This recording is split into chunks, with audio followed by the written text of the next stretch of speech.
Camunda is one of the most commonly used BPM engines with thousands of users and hundreds of deployments worldwide. In our last video, you can find out why top US banks choose Camunda. Today's episode is dedicated to Camunda 8 platform.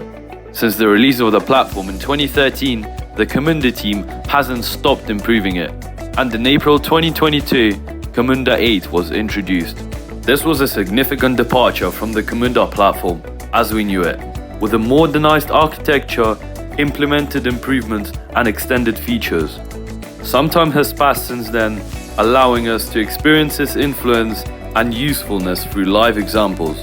We are pleased to invite our project manager expert Olha to explain how Camunda 8 differs from Camunda 7 and why our customers are switching to the new version. Why it is necessary to migrate from Camunda 7 to Camunda 8. Camunda 7 doesn't support horizontal scaling. Camunda 8 have a built-in replication mechanism, so your data will be safe. Camunda 8 has much more connectors that will help you to integrate with any system you would like to integrate. Camunda 7 will be supported for 5 more years, while Camunda 8 offers expanded technology and will continue to evolve.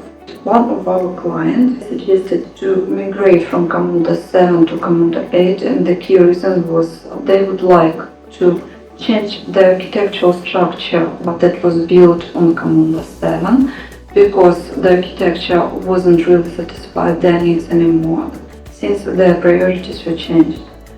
And the other reason, they would like to reduce risks connected to end-of maintenance of Camunda 7. To successfully migrate from Camunda 7 to Camunda 8, contact us in the link in the video description.